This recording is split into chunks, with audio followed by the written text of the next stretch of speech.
Hi, my name is David Albert. I'm the board chairman of Friendly Water for the World. Friendly Water for the World is a nonprofit organization based in Olympia, Washington. We were founded in 2010, and what we do is teach people around the world simple ways to clean their own safe drinking water. We do it without moving parts, without chemicals, without electricity, all with locally available materials, and we don't do it for people, but we teach people to do it themselves. We work in 14 different countries, ranging from India and Afghanistan to much of East and Central Africa, Sierra Leone, Zimbabwe, El Salvador, Guatemala, Honduras. So what we do mostly is teach people to build something called a biosand water filter. It's a technology that was invented by Dr. David Manns at the University of Calgary in 1993. He patented the technology and gave the patent to the world. And so we take it around and basically teach people how to do it for themselves. We have almost 500,000 people are now using biosand water filters as a result of our work.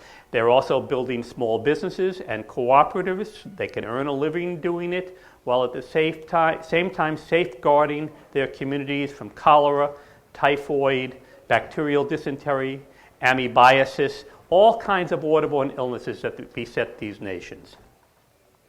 Since the year 2000, more people have died of waterborne illnesses than have died from all wars combined. The toll is particularly great on children under the age of 5, who not only may die from waterborne illnesses, but they may also suffer from something called parasitic stress. And what parasitic stress means is that energy that a young child between the ages of 1 and 5 should be getting from their food into building their brain, building their mental capacity, building their bones, building their body. This energy is being used to fight off waterborne illnesses. And the result of that is that children, even if they survive, are stunted. You could send them to school, but they're not going to learn much.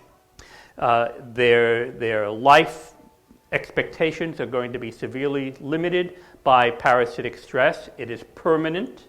The brain, the cognition disabilities that they suffer as a result of waterborne illnesses cannot be corrected later in life. I want to tell you about biosand water filters. This is a half-size scale model of a biosand water filter. The real ones we build would be about 3 feet high, a foot square. They'd look like a planter. It's made out of cement, and it has a tube, just like this one, plastic or copper, built into the side of the cement.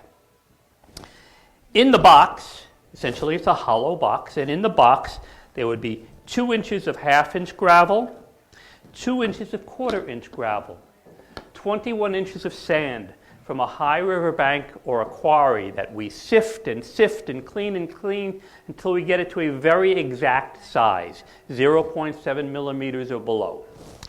2 inches of really dirty water. I mean, when I say dirty, I mean this is water has cholera, typhoid, salmonella, shigella, all the nasty things you can imagine in water. We want it right there. Then there's a diffuser plate so that when the water is poured in, it rains down on the water that's already there rather than simply pouring down. And a top. And we take off the top and we pour in 14 liters of really dirty water. Don't care how dirty it is. I don't care if cows and pigs and horses have been doing their business beside it. I don't care if people have. It can come from a dirty river. Don't care. At the end of this process, I will drink it. I take 14 liters of this water and I pour it into the top. And when the new water hits the old water, the large bacteria, salmonella, shigella, E. coli, cholera, typhoid, the parasites, Giardia or Cryptosporidium, cannibalize each other. And we kill about 80% of the disease-causing organisms right in the water.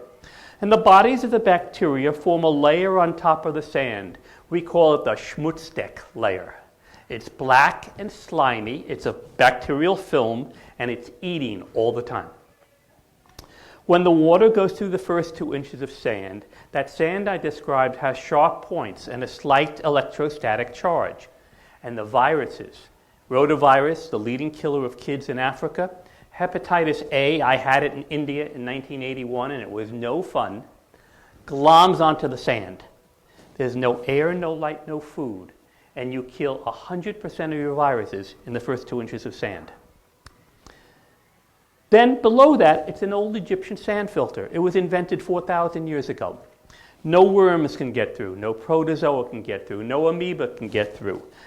Because there's no air, the rest of the bacteria die off. The gravel keeps the sand out of the tube, and the water comes out at slightly less than a half a liter per minute, up to 23 gallons of clean water a day. It meets all World Health Organization standards for clean water. Also takes out manganese, cadmium, iron, and lead. It can be modified to take out arsenic. And the best part about it, it works for 30 years with no maintenance. Cost, raw materials cost between $13 and $26. But because people are making a living making these and selling them, we figure $50 will provide water for a family for 12 to 15 people or an orphanage with 70 kids for the next 30 years. $50 is all it costs. And you can read more about this at our website, www.friendlywater.net. So I want to tell you a story about how we've put these to use. And this story is going to be, it takes place in the country of the Democratic Republic of the Congo. It's a huge country. It's as big as the entire United States east of the Mississippi River. It's an unbelievably rich country. It has titanium and copper and gold and diamonds and cobalt and all kinds of minerals. Most importantly, a mineral called coltan. Coltan is what makes your cell phone work, what makes your computer screen work. 80% of the world's coltan currently comes from northeastern Congo.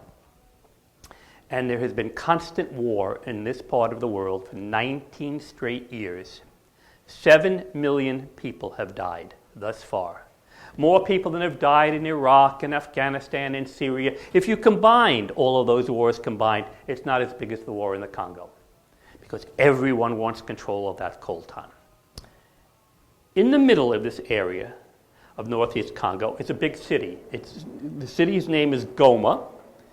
It's 1 million people, and it's surrounded by refugee camps of 600,000 people, and there's not one drop of clean water in the whole place.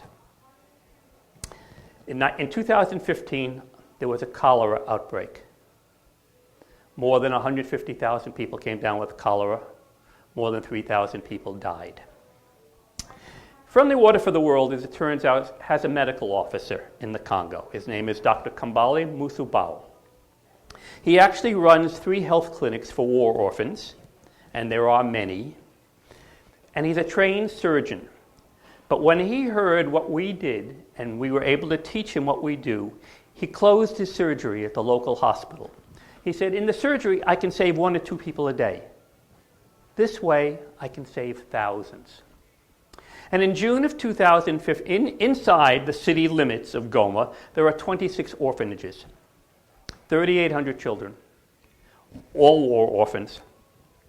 Many of these orphanages had been brought in from the countryside because the military activity was so great they couldn't even exist there. The orphanages had virtually nothing. There's not enough clothes, there's not enough food, there's no medical care.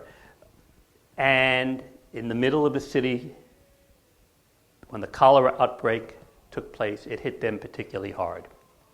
He visited all 26 orphanages and did a little epidemiological report for us, and he found that among the 3,800 children, there had been 67 deaths and more than 700 cases of cholera in the previous 3 months. But he discovered that in 5 of the 26 orphanages, there was not one single case of cholera. Why? Because we had trained a group of women who had been raped in the war, to build biosand water filters. And they, in turn, had donated 1 each to 5 orphanages.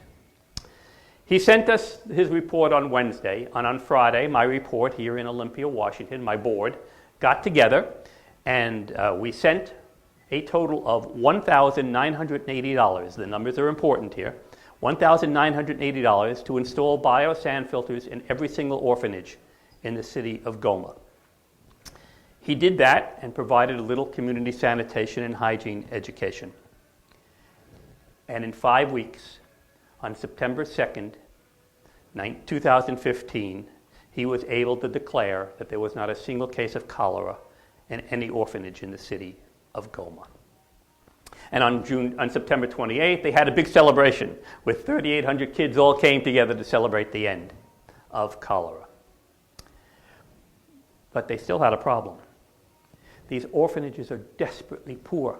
And while every aid organization you can imagine has an office in Goma, all of them within a half a mile of these children, they do nothing for them.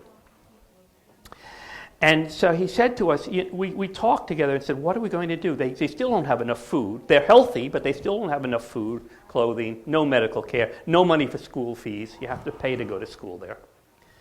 He said, but they have one thing that no one else in the city has: clean water. And so what we did is we equipped each of the orphanages with 2 extra biosand water filters, 32 20-liter containers with our label on them, and a protocol for cleaning these containers. It was actually drawn up by an emergency room doctor in Olympia, Washington, with our medical officer, and a record-keeping system. They went into the business of selling water to their neighbors. A 20-liter container would cost about $1.10, which was less than you could buy dirty water for in town. They began selling the water. And in the first month, they made $9,000. Over the course of the year, this year, they will make $108,000 just from selling water to their neighbors. They are now friends with all their neighbors because they're saving the lives of all their neighbors as well. There's enough money for clothing. There's enough money for food. There's enough money for medical care. All the kids have money for school fees simply by providing clean water to their neighbors. The story would be nice if it ended there, but it gets even better. By the way, that part of the project cost Friendly Water for the World, right here in Olympia, Washington, $3,458. The return on investment in the first year is $108,000, and healthy people. So they came back to us and said, this is great. We're all healthy. We're sending the kids to schools. But there are 26 orphanages here. Not a single one has a single toilet or a single latrine, not a single shower. So they came up with a plan. They figured that over the course of the next 7 years, they'll be making about $800,000 just selling water. And so with the help of Dr. Kambali's wife, who's also a doctor, they came up with a plan to put 2 latrines and a shower in every orphanage in the city of Goma. Cost, $65,847. And they came to us with a proposal, and they said, we looked at it and said, how much money do they need? They asked us for $848. They said, we are paying for it ourselves. We don't need charity. We need a little money for planning. We don't need charity. We don't need donations from anybody. We're no longer beggars. We're in business, and we're going to use that money for the betterment of the orphans here and providing clean water to our community. That's just one story. One story of one group of people, orphanages, in the city of Goma. I have maybe 50 or 60 more stories like that. In Rwanda, where we now have 49 groups and 700 people employed making biosand water filters who provided clean water to 250,000 people. I have stories like that in Uganda, where we're building the training center to teach people in all other kinds of clean water technology as well, such as rainwater catchment systems. We have projects in Kenya. We have a project with the Samburu people up in the tribal people in the northern part of Kenya who used to be pastoralists but now are being forced to settle out.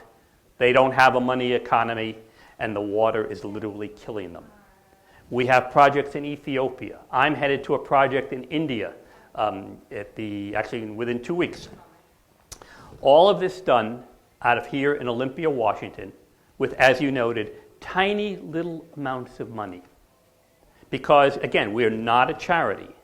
We make it possible for people to do this for themselves, to set up small businesses and cooperatives, to make it possible to earn a living while making their own communities healthy again and saving the lives of thousands and thousands of children. So I invite you to join us. We're Friendly Water for the World. You can find us on Facebook, or you can go to our website at www.friendlywater.net. Thank you.